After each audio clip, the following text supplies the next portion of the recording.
சாந்தி. முரளி தேதி 2/6/2026 காலை முரளி பாப்தாதா மதுபன். இந்த முரளியில் பாபா நம்மை ஆன்மீக வழிகாட்டிகள் என்ற ஸ்வமான் கொடுக்குறாரு. அதோட இல்லற விஷயங்களை பராமரித்தபடியே தாமரை மலர் மாதிரி நினைவின் யாத்திரை செய்யுங்க, மற்றவங்களை செய்வீங்கன்றார் பாபா. அதுக்கப்புறமேட்டா நமக்கு அந்த குஷின்றது இருக்கணும். ஸ்வர்க்கத்தில் நாம் எப்படியெல்லாம் இருப்போம், அங்கு எவ்வளோ ஒரு சந்தோஷமான விஷயங்கள் நமக்கு பாபா கொடுக்குறாருன்றத அந்த ஒரு ஆன்மீக போதை நமக்கு ஏற்றுகிறார். இந்த ஆன்மீக போதை நமக்கு ஏறியது போலவே மற்றவர்களுக்கும் முக்தி தாமத்திற்கான, ஜீவன் முக்தி தாமத்திற்கான வழியை காண்பீங்கள் என்று பாபா இன்னைக்கு முரளியில் நிறைய பாயிண்ட்ஸ், நிறைய கதைகளோட, நிறைய பாடல்களுடன் நமக்கு புரிய வைக்கிறாரு. முரளி ஹெட்டிங்: இனிமையான குழந்தைகளே, நீங்கள் தான் ஆன்மீக வழிகாட்டிகள்.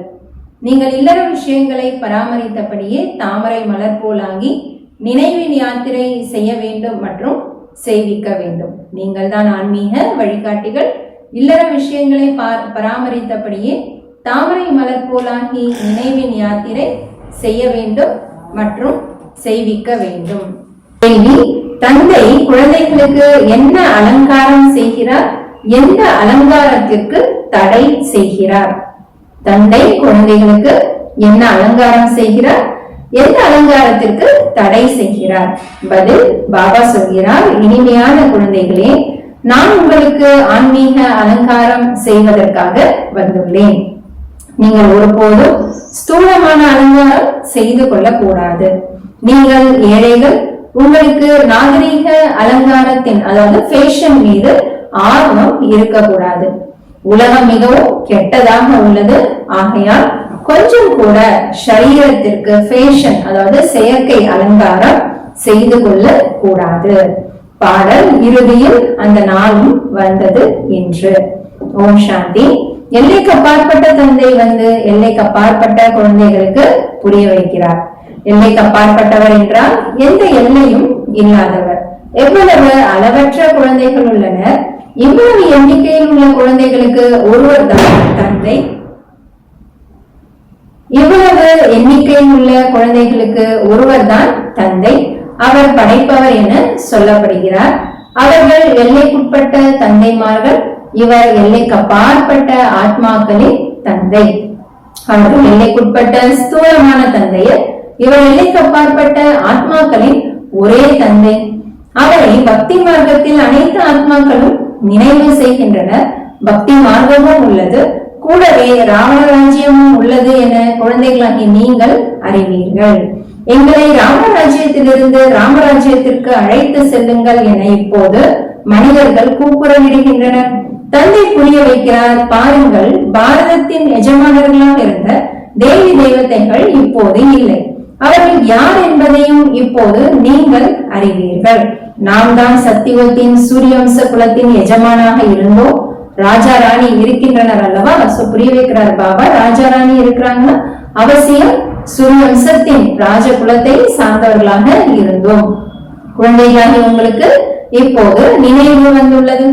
குழந்தைகளாகிய நமக்கு ராஜ்ய பாக்கியத்தின் ஆஸ்தியை கொடுக்க, உலகின் எஜமானாக ஆக்க தந்தை வந்துவிட்டார். இப்போது அனைவரும் பக்தி மார்க்கத்தில் உள்ளனர். பக்தி மார்க்கம் தான் ராவண ராஜ்யம் என கூறப்படுகிறது. ஞான மார்க்கத்தை ஒரு தந்தை மட்டுமே குழந்தைகளாகிய உங்களுக்கு கற்பிக்கிறார். அந்த எல்லைக்கப்பாற்பட்ட தந்தையை பக்தி மார்க்கத்தில் அனைவருமே நினைவு செய்கின்றனர். இப்போது உங்களுக்கு 21 பிறவிகளுக்கு ஞானத்தின் ராஜ்யம் கிடைக்கிறது. பிறகு அரைக்கல்பம் நீங்கள் கூப்பிடவே போவதில்லை. ஐயோ ராமா, ஐயோ பிரபு என சொல்ல வேண்டிய அவசியமே இருக்காது. துக்கம் மிக்கவர்களாக ஆகும் பொழுது ஐயோ ராமா என அழைக்கின்றனர். உங்களுக்கு அங்கே துக்கமே ஏற்படாது. இதுவும் ஒரு விளையாட்டாக உருவாகி உள்ளது என இப்போது நீங்கள் அறிவீர்கள். அரைக்கல்பத்திற்கு ஞானத்தின் பகல், அரைக்கல்ப காலம் பக்தியின் இரவாகும். பக்தி நம்மை கீழே இறங்க வைக்கும். தந்தை குழந்தைகளாகிய உங்கள் புத்தியில் ஏணிப்படிகளின் ஞானம் கண்டிப்பாக இருக்க வேண்டும். இது 84 பிறவிகளின் சக்கரமாகும் என தந்தை புரிய வைக்கிறார். இந்த சக்கரத்தை அறிவதன் மூலம் நீங்கள் சக்கரவர்த்தி ராஜாவாக ஆக போகிறீர்கள். ஆகையால் பாபா படங்களையும் உருவாக்க வைத்துக் கொண்டு இருக்கிறார். இதிலிருந்து நிரூபணமாகும் நாம் இந்த சக்கரத்தை அறிவதன் மூலம் 21 பிறவிகளுக்கு ராஜ்ய பாக்கியத்தை எடுக்கிறோம். இப்போது நீங்கள் அதிக எண்ணிக்கையில் உள்ளீர்கள். பெரிய ஆன்மீக சக்தி சேனை உருவாகியுள்ளது. நீங்கள் அனைவரும் வழிகாட்டிகள். பாபாவும் கூட வழிகாட்டிதான். அவர் கைடு, வழிகாட்டி எனப்படுகிறார். வழிகாட்டி எனும் பெயர் நன்றாக உள்ளது. யாத்திரைக்கு அழைத்து செல்பவர் வழிகாட்டி எனப்படுகிறார். யாத்ரீகர்கள் சென்றார்கள் என்றால் அவர்களுக்கு அனைத்தையும் காட்டுவதற்கான ஒரு வழிகாட்டி கிடைக்கிறார். தீர்த்த யாத்திரையிலும் கூட வழிகாட்டிகள் கிடைக்கின்றனர். தந்தை சொல்கிறார், இவர் எப்படிப்பட்ட யாத்திரி, நமக்கு பாபா வழிகாட்டுறாரு. பிறவி பிறவியாக தீர்த்த யாத்திரை செய்தபடி வந்தீர்கள். அமர்நாத்திற்கு செல்கின்றனர், தீர்த்தங்களுக்கு செல்கின்றனர், ஊர்வலம் செல்கின்றனர். அங்கே போகும் நேரத்தில் பிறகு அந்த நினைவே இருக்கும். வீடு, வாசல், வேலை, தொழில் என அனைத்திலிருந்து மனம் விடுபட்டு விடுகிறது. தனது வீடு இல்லறத்தில் இருந்தபடி வேலை தொழில் செய்தபடி இருங்கள். மேலும் பிறகு குப்தமாக மறைமுகமாக நினைவு யாத்திரையில் இருங்கள் என்று இங்கு உங்களுக்கு புரிய வைக்கப்படுகிறது. இது எவ்வளவு நன்றாக உள்ளது. எவ்வளவு பெரிய வியாபாரம் செய்ய வேண்டுமோ செய்யுங்கள், யாருக்கும் தடை கிடையாது. தம்முடைய ராஜ்யத்தையும் பராமரியுங்கள். ஜனக ராஜாவுக்கு கூட ஒரு நொடியில் ஜீவன் முக்தி கிடைத்தது. உங்களுக்கு வெளியில் ஸ்தூலமாக செய்யக்கூடிய யாத்திரையில் சென்று ஏமாற வேண்டிய அவசியம் இல்லை. தனது வீடு வாசலையும் கூட முழுமையாக பராமரிக்க வேண்டும். யார் புத்திசாலிகளாக நல்ல குழந்தைகளாக இருப்பார்களோ அவர்கள் நாம் இல்லறத்தில் இருந்தபடியே தாமரை மலர் போல் ஆக வேண்டும் என புரிந்து கொள்வார்கள். பாபா வந்து சொல்வதை புத்திசாலி குழந்தைங்க யார் சொல்றாங்கன்னு புரிந்து கொண்டு அதன்படி நடப்பார்கள். அதற்காக பாபா நமக்கு எவ்வளவு எடுத்துக்காட்டுகளையும் சொல்லிக்கிட்டே வராரு. இல்லற விஷயங்களில் கஷ்டப்படக்கூடாது. குமார் குமாரிகள் சன்னியாசிகளை போன்றவர்கள். அவர்களுக்குள் விகாரங்கள் இல்லை. 5 விகாரங்களில் இருந்து தூரமாக உள்ளனர். நம்முடைய அலங்காரமே வேறு விதமானது, அவர்களுடையதோ வேறு என இப்போது குழந்தைகளாகிய நீங்கள் அறிவீர்கள். அவர்களுடையது தமோ பிரதானமான அலங்காரம், உங்களுடையது சதோ பிரதானமான அலங்காரம். அதன் மூலம் நீங்கள் சதோ பிரதானமாக சூரிய வம்சத்தின் ராஜ்யத்தில் வர வேண்டும். தந்தை குழந்தைகளாக உங்களுக்கு புரிய வைக்கிறார். தமோ பிரதானமான ஸ்தூலமான அலங்காரம் கொஞ்சம் கூட செய்யாதீர்கள். உலகம் மிகவும் பொல்லாதது. ஒரு தந்தையாக இருந்து பாபா நமக்கு குழந்தைகள் நமக்கு எவ்வளவு வழிகாட்டுதல் கொடுக்கிறாரு. உலகம் மிகவும் பொல்லாதது. இல்லறத்தில் இருந்தபடி அலங்கார பிரியர்களாக, அதாவது ஃபேஷனுக்கு பின்னால் செல்லாதீர்கள். ஃபேஷன் கவர்ந்து ஈர்க்கும். இந்த சமயத்தில் அழகு நன்றாக இல்லை. கருப்பாக இருந்தீர்கள் என்றால் நல்லது, யாரும் தீண்ட மாட்டார்கள். அழகானவர்களின் பின்னால் அலைந்தபடி இருப்பார்கள். கிருஷ்ணரையும் கூட கருப்பாக காட்டுகின்றனர். நீங்கள் சிவபாபாவின் மூலம் வெள்ளையாக, அதாவது அழகாக ஆக வேண்டும். அவர்கள் பவுடர் முதலானவற்றின் மூலம் வெள்ளையாக ஆகின்றனர். எவ்வளவு ஃபேஷன், கேட்கவே வேண்டாம். பணக்காரர்களுடையது சத்தியநாசமாக போகிறது. ஏழைகள் நல்லவர்கள். கிராமங்களில் சென்று ஏழைகளுக்கு நன்மை செய்ய வேண்டும். ஆனால் சப்தத்தை எழுப்பக்கூடிய மனிதர்கள் பெரிய மனிதர்களாக இருக்க வேண்டும். அதாவது நல்ல ஒருவராக இருந்தாலும் அவர்கள் சொல்ற வார்த்தை எல்லாரும் கேட்பது போல அந்த மாதிரி பெரிய மனிதர்கள். பாபா சொல்வாங்க, மைக் ஆத்மாக்கள், நீங்கள் அனைவரும் ஏழைகள் தானே? யாராவது பணக்காரர்கள் இருக்கிறீர்களா என்ன? உங்களை பாருங்கள், எவ்வளவு சாதாரணமாக அமர்ந்திருக்கிறீர்கள். பம்பாயில் பார்த்தால் எவ்வளவு ஃபேஷன் ஏற்பட்டிருக்கிறது. பாபாவை யாராவது சந்திக்க வந்தால் அவர்களுக்கு சொல்கிறேன், ஸ்தூல அலங்காரம் செய்திருக்கிறீர்கள், இப்போது வந்தீர்கள் என்றால் ஞானத்தின் அலங்காரம் செய்விப்போம். அதன் மூலம் நீங்கள் சொர்க்கத்தின் தேவதையாக 21 பிறவிகளுக்கு ஆகிவிடுவீர்கள். எப்போதும் சுகம் மிக்கவர்களாக ஆகிவிடுவீர்கள். ஒருபோதும் அழமாட்டீர்கள். துக்கம் ஏற்படாது. எப்போது இந்த ஸ்தூல அலங்காரத்தை நீங்கள் விட்டுவிடுங்கள். உங்களுக்கு நாங்கள் ஞான ரத்தினங்களால் அப்படி முதல் தரமாக அலங்கரிப்போம். அதை பற்றி கேட்கவே வேண்டாம். ஒருவேளை என் வழிப்படி நடந்தீர்கள் என்றால் உங்களை பட்டத்து ராணியாக்குவேன். இது நன்றாக உள்ளதல்லவா? அனைத்து பரதவாசிகளாகிய உங்களை இந்த தமோ பிரதானமான அசுரத்தனமான உலகமாகிய நரகத்தில் இருந்து அழைத்து சென்று சொர்க்கத்தின் மகாராணி ஆக்குகின்றேன். இன்று நாம் வெள்ளை உடையில் இருக்கிறோம். அடுத்த பிறவியில் தங்க கரண்டியில், பாபா சொல்றார், அடுத்த பிறவியில் தங்க கரண்டியில் பால் குடிப்போம் என குழந்தைகளாகி நீங்கள் புரிந்து கொள்கிறீர்கள். இது மிகவும் சீச்சி உலகம், கீழான உலகம். சொர்க்கம் என்றால் சொர்க்கம், கேட்கவே வேண்டாம். இங்கே நீங்கள் யாசிப்பவர்களாக இருக்கிறீர்கள். பாரதம் ஏழை தேசமாக உள்ளது. யாசிப்பவரில் இருந்து இளவரசன் என பாடப்பட்டுள்ளது. இந்த பாரதத்தில் தான் மீண்டும் பிறவி எடுப்போம். தந்தை நம்மை சொர்க்கத்தின் எஜமானாக ஆக்கியிருந்தார். இரவு பகலுக்கான வித்தியாசம் உள்ளது. பரம ஏழை உண்ணவும் ஏதுமற்றவர்களுக்கு தான் தானம் கொடுக்கப்படுகிறது. பாரதம் தான் பரம ஏழையாக உள்ளது. இந்த சமயம் அனைவரும் தமோ பிரதானமாக உள்ளனர் என்பது பாவம் அவர்களுக்கும் தெரியவில்லை. நாளுக்கு நாள் ஏணிப்படியில் கீழேதான் இறங்கியபடி உள்ளனர்.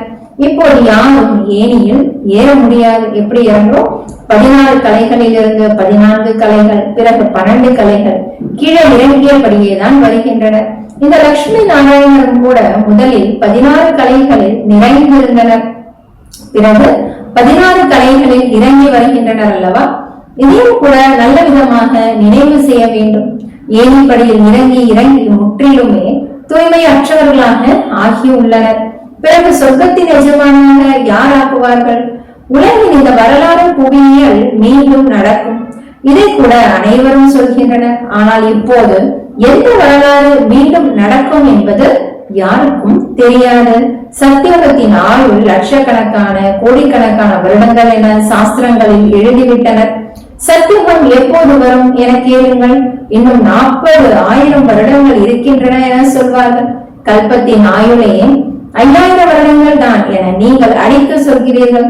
அவர்கள் பிறகு சத்தியுகத்திற்கே லட்சக்கணக்கான வருடங்கள் கொடுத்து விட்டனர். பயங்கர காரிருளாக உள்ளதல்லவா? ஆகவே பகவான் வந்துவிட்டிருப்பார் என்பதை எப்படி ஏற்பார்கள்? கலியுகத்தின் இறுதி ஏற்படும் போது பகவான் வருவார் என புரிந்து கொள்கின்றனர். இப்போது குழந்தைகளாகிய நீங்கள் இந்த விஷயங்களை புரிந்து கொள்கிறீர்கள். விநாசம் கண்முன்னால் நின்றிருக்கிறது. விநாசத்திற்கு முன்பு தந்தையிடமிருந்து ஆஸ்தி எடுத்துக் கொள்ளுங்கள் என குழந்தைகளுக்கு புரிய வைக்கப்படுகிறது. ஆனால் கும்பகர்ணனின் தூக்கத்தில் ஆழ்ந்திருக்கின்றனர். ஆக பாவப்பட்டவர்கள் ஐயோயோ என்றபடி இறந்து போவார்கள். உங்களுடைய வெற்றியின் கோஷம் எழும்பும். விநாசத்தில் ஐயோ ஐயோ என்பதுதான் நடக்கும். விபரீதம், அதாவது அன்பற்ற புத்தி ஐயோ ஐயோ என்றுதான் கதறுவார்கள். இறைவனிடம் அன்பான புத்தி தேவை. இப்போது நீங்கள் உண்மையானவரின் உண்மையான வாரிசுகள். நரகம் விநாசமாகாமல் சொர்க்கம் எப்படி உருவாகும்? இது மகாபாரத போர் என நீங்கள் சொல்கிறீர்கள். அதன் மூலமே சொர்க்கத்தின் வாசல் திறக்க வேண்டும். மனிதர்களுக்கு எதுவும் தெரியாது. நமக்கு இப்போது தெய்வீக சுயராஜ்யத்தின் வெண்ணை கிடைக்கிறது என்பது உங்களது புத்தியில் உள்ளது. எவ்வளவு சொர்க்கத்தை பற்றிய பாயிண்ட்ஸ் பாபா நமக்கு குஷிக்கான பாயிண்ட்ஸ் கொடுத்துட்டே இருக்கார். அவர்கள் தங்களுக்குள் சண்டையிட்டபடி இருப்பார்கள். அவர்களும் மனிதர்களே, நீங்களும் மனிதர்களே. ஆனால் அவர்கள் அசுர சம்பிரதாயத்தவர்கள், நீங்கள் தெய்வீக சம்பிரதாயத்தவர்கள். தந்தை குழந்தைகளுக்கு நேரில் புரிய வைக்கிறார். குழந்தைகளே, உங்களுக்கு உள்ளுக்குள் குஷி இருக்கிறது. பலமுறை நீங்கள் இப்போது போல ராஜ்யத்தை அடைந்துள்ளீர்கள். அந்த 2 பூனைகள் தங்களுக்குள் சண்டையிடுகின்றன. முழு உலகின் ராஜ்யத்தின் வெண்ணெய் உங்களுக்கு கிடைக்கிறது. நீங்கள் இங்கு வருவதே உலகின் எஜமானர் ஆவதற்காக. நாம் பாபாவிடமிருந்து நினைவு தொடர்பு வைத்து கர்மங்களை வென்ற கர்மாதித் நிலையை அடைவோம் என்று உங்களுக்கு தெரியும். அவர்கள் தங்களுக்குள் சண்டை போடுவார்கள். நாம் உலகின் ராஜ்யத்தை அடைந்தே தீருவோம். இது பொதுவான விஷயமாகும். உடல் பலம், அதாவது தொழில் பலம் கொண்டவர்கள் உலகின் ராஜ்யத்தை அடைய முடியாது. நீங்கள் யோக பலத்தின் மூலம் உலகின் எஜமானாக ஆகிறீர்கள். உங்களுடையதே அஹிம்சா பரமோ தெய்வீக தர்மமாகும். 2 இம்சைகளும் அங்கே இருக்காது. காம கோடாரியின் வன்முறை அனைத்திலும் கெட்டதாகும். அது உங்களுக்கு முதல் இடை கடைசியும் துக்கம் கொடுப்பதாகும். ராவண ராஜ்யம் எப்போது ஏற்படும் என்பது யாருக்கும் தெரியாது. இப்போது கூக்குரல் இடுகின்றனர், வந்து எங்களை தூய்மையாக்குங்கள். எனில் கண்டிப்பாக எப்போதாவது தூய்மையாக இருந்திருப்பார்கள் அல்லவா? பாரதவாசி குழந்தைகள் தான் கூப்பிடுகின்றனர். துக்கத்தில் இருந்து விடுவியுங்கள், சாந்தி தாமத்திற்கு அழைத்து செல்லுங்கள், துக்கத்தை நீக்கி சுகத்தை கொடுங்கள். கிருஷ்ணரை ஹரி எனவும் சொல்கின்றனர். பாபா எங்களை ஹரியின் துவாரத்திற்கு, அதாவது ஹரியின் வாசலுக்கு அழைத்து செல்லுங்கள். ஹரியின் துவாரம் என்பது கிருஷ்ணபுரியாகும். இது கம்சபுரி.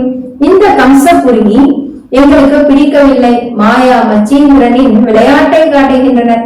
பிராமணனின் ராஜ்யம் துவாபரத்தில் இருந்து தொடங்குகிறது என நீங்கள் அறிவீர்கள். தூய்மையாக இருந்த தேவதைகள் தூய்மையை இழக்க தொடங்குகின்றனர். இதனுடைய அடையாளங்கள் கூட ஜெகநாத்புரியில் உள்ளது. உலகில் மிகவும் அழுக்கு படிந்துள்ளது.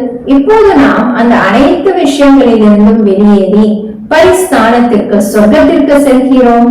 இதில் மிகவும் தைரியமும் மகாவீர துணிவும் தேவை. பாபா உடையவராகி பதீத்தராக, தூய்மை அற்றவராக ஆகக்கூடாது. கணவன் மனைவி ஒன்றாக இருந்தபடி தீ பற்றாமல் இருப்பது என்பது முடியாத விஷயம் என அவர்கள் புரிந்து கொள்கின்றனர். ஆகையால் இங்கே கணவன் மனைவி சகோதரன் சகோதரியாக ஆக்கப்படுகிறார்கள். இப்படி எங்கும் எழுதப்படவில்லை. இங்கே என்ன மாயாஜாலம் உள்ளது என தெரியவில்லையே என குழப்பம் அடைகின்றனர். அட, நீங்கள் பிரம்மா குமாரிகளிடம் சென்றீர்கள் என்றால் அவ்வளவுதான், அவர்கள் உங்களை அங்கே கட்டி போட்டுவிடுவார்கள்.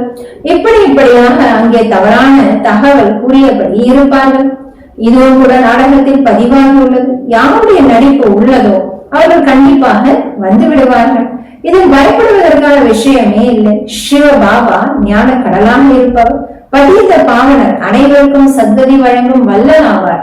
பிரம்மாவின் மூலம் தூய்மை அற்றவரிலிருந்து தூய்மையானவராக ஆக்குகிறார். இந்த வார்த்தைகளை யார் வேண்டுமானாலும் படிக்கும்படியாக பெரிய பெரிய எழுத்துகளில் எழுதுங்கள். தூய்மையின் விஷயத்தில் தான் எவ்வளவு தடைகளை ஏற்படுத்துகிறார்கள். பாபா கூறுகிறார், குழந்தைகளை எந்த தேகதாரியின் மீதும் கொஞ்சமும் மோகத்தின் ஈர்ப்பு இருக்கக்கூடாது.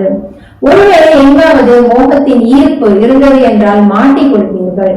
இங்கேயோ அம்மா இறந்தாலும் அல்வா உண்ண வேண்டும், அதாவது துக்கப்படாமல் இருக்க வேண்டும்.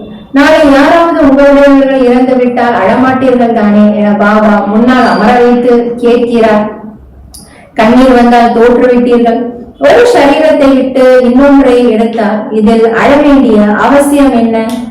வேறு யாராவது கேட்டால் சொல்ல வேண்டும், நல்லதே நடந்துள்ளது என்று சொல்லுங்களேன். அட, நல்லதுதானே, நல்லதுதான் பேசுகின்றனர். சத்தியத்தில் அழுகை என்பதே இருக்காது.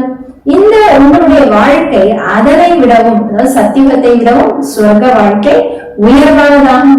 நீங்கள் பிறரை அழுகையிலிருந்து விடுவிக்கக்கூடியவர்கள். பிறகு நீங்கள் எப்படி அழுவீர்கள்? நமக்கு படிகளுக்கெல்லாம் படி கிடைத்திருக்கிறார். அவர் நம்மை சொர்க்கத்திற்கு அழைத்து செல்கிறார். பிறகு நரகத்தில் விழ வைக்கக்கூடியவர்களுக்காக நாம் ஏன் அழ வேண்டும்?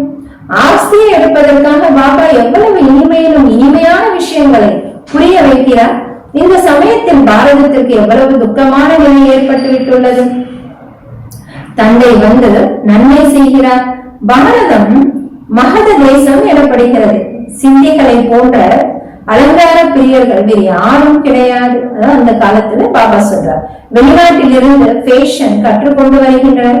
கூந்தலை அலங்கரிப்பதற்காக இன்றைய நாட்களில் பெண் பிள்ளைகள் எவ்வளவு செலவு செய்கின்றனர். தந்தை உங்களை சொர்க்கத்தின் பரிகளாக ஆக்குகின்றார். எங்களை பொறுத்தவரையில் இதுவே சொர்க்கம். இந்த சுகத்தை அனுபவிப்போமே, நாளை என்ன நடக்கும் என்பது நமக்கு என்ன தெரியும் என சொல்கின்றனர். இப்படி பலவிதமாக யோசிப்பவர்கள் வருகின்றனர். நல்லது, இனிமையும் இனிமையான காணாமல் போய் கண்டெடுக்கப்பட்ட செல்ல குழந்தைகளுக்கு தாய் தந்தையுமான பாப்தாதாவின் அன்பு நினைவுகளும் காலை வணக்கம். ஆன்மீக குழந்தைகளுக்கு ஆன்மீக தந்தை நமஸ்காரம், ஆன்மீக தந்தைக்கு ஆன்மீக குழந்தைகளின் நமஸ்காரம். தாரணைக்கான முக்கிய சாரம், முதல் பாயிண்ட், உண்மையிலும் உண்மையான ஆன்மீக வழிகாட்டியாகி அனைவருக்கும் வீட்டிற்கான வழியை காட்ட வேண்டும். சரீர நிர்வாகத்திற்கான தொழிலை செய்தபடியே நினைவின் யாத்திரையில் இருக்க வேண்டும். காரிய விவகாரங்களில் கஷ்டத்தை அடையக்கூடாது. உண்மையில் உண்மையான ஆன்மீக வழிகாட்டியாகணும். காரிய விவகாரங்கள் செய்தாலும் நினைவு யாத்திரையில இருக்கணும். அதில் எந்த கஷ்டத்தையும் அடையக்கூடாது. இரண்டாவது பாயிண்ட், ஞானத்தின் அலங்காரம் செய்து கொண்டு தன்னை சொர்க்கத்தின் பரியாக தேவதையாக ஆக்க வேண்டும்.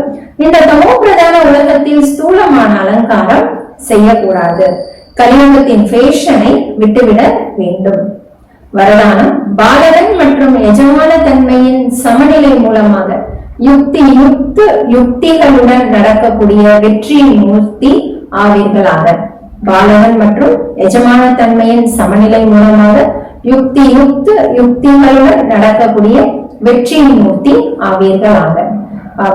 கூடுமான வரையும் சேவையின் சம்பந்தத்தில் பாலகனின் தன்மை, தனது புருஷார்த்தத்தின் ஸ்திதியில் எஜமான தன்மை, தொடர்பு மற்றும் சேவையின் சம்பந்தத்தில் பாலகத்தன்மை, நினைவு யாத்திரை மற்றும் மனனம் செய்வதில் எஜமான தன்மை, கூட இருப்பவர்கள் மற்றும் கூட்டமைப்பில் பாலகத்தன்மை மற்றும் தனிப்பட்ட முறையில் எஜமான தன்மை. எதுல பாலகன் எதுல எஜமான ஆகணும் பிரிச்சு பாபா சொல்றார். இந்த சமநிலையுடன் நடப்பதுதான் யுக்திகளுடன் கூடி நடப்பது ஆகும். இதன் மூலமாக சுலபமாகவே ஒவ்வொரு செயலிலும் வெற்றி கிடைக்கிறது. ஸ்திதி ஒரே ரசனையுடன் கூடியதாக இருக்கிறது. மேலும் சுலபமாகவே அனைவருக்கும் சிநேகியாக ஆகிவிடுகிறார்கள். ஸ்லோகன், யோசிப்பது மற்றும் செய்வது சமமாக இருக்கும் பொழுதுதான் வில் பவர் உடைய சக்திசாலி ஆத்மா என்று கூறப்படுவார்கள். யோசிப்பது மற்றும் செய்வது சமமாக இருக்கும் பொழுதுதான் வில் பவர், அதாவது திடத்தன்மை உடைய சக்திசாலி ஆத்மா என்று கூறப்படுவார்கள். நல்லது. ஓம் சாந்தி.